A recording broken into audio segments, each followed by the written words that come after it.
দল যদি আন্দোলনের ডাক দেয়, দল মানে কারা? দল নিশ্চয়ই মমতাদি, দলের সর্বভারতীয় সাধারণ সম্পাদক এবং দলের যারা বাকি পদাধিকারী। বাকি নেতৃত্বরা কোথায়?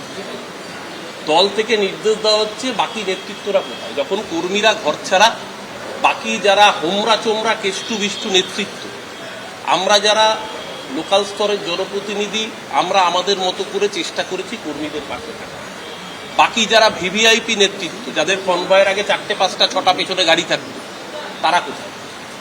আজকে মানতে হবে মানুষের জনাদেশ আমাদের বিপক্ষে গেছে। আমার ভালো লাগতে পারে, আমার খারাপ লাগতে পারে, মানুষের ম্যান্ডেট মান্যতা দিতে হবে। আজকের এই রেজিগনেশন, এটা শুধুমাত্র একটা পদ থেকে রেজিগনেশন না, এটা একটা প্রতীকী একটা মানসিক অবস্থান।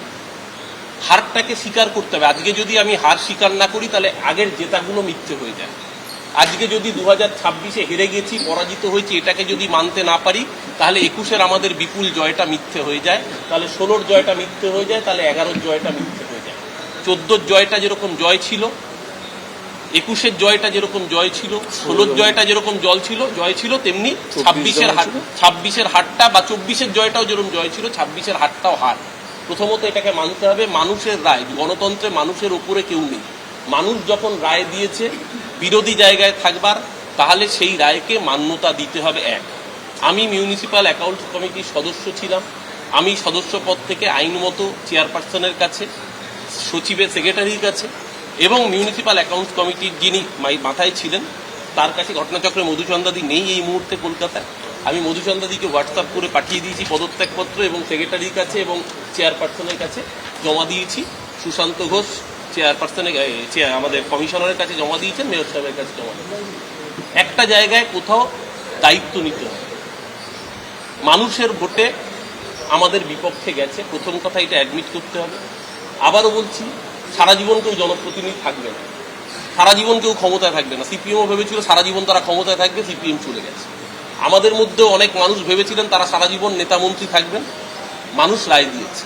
নিশ্চিতভাবে আজকে যারা সরকারে এসেছেন তারাও হয়তো কেউ চিরদিন থাকবেন, কিন্তু যখন দলের কর্মীরা বিপদে, তখন যারা দলের কেষ্টু বিষ্টু নেতৃত্ব, আজকে দলের কোথায় সেই মুখগুলো? মমতা ব্যানার্জির বাড়িতে যখন রবীন্দ্র জয়ন্তীর অনুষ্ঠান হচ্ছে, তখন সেই সেলিব্রিটি নেতৃত্ব কোথায়?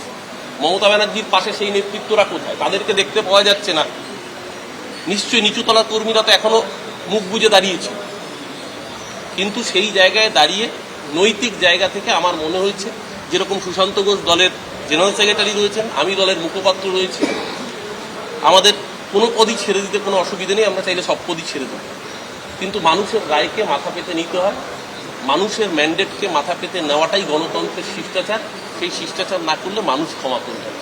আজকে আমরা বড় ভারত চেয়ারম্যান থেকে এবং ঘটনাচক্রে আমার রাজনীতির সূচনাও প্রথম দিন থেকে এই মানুষটা আমার সাথে ছিল। যখন আমি চারুচন্দ্র কলেজে অঙ্কে স্নাতক নিয়ে ভর্তি হয়েছিলাম, সেদিন তো আমার গেট লিডার ছিল সুশান্ত ঘোষ। ঘটনাচক্রে আজকে দুজনে একই সাথে আমরা আমাদের একটা কমিটির পদ থেকে হয়তো ইস্তফা দিচ্ছি, কিন্তু আমরা ছাত্র রাজনীতি করে বড় হয়েছি, মানুষের জন্য কাজ করতে চেয়েছি।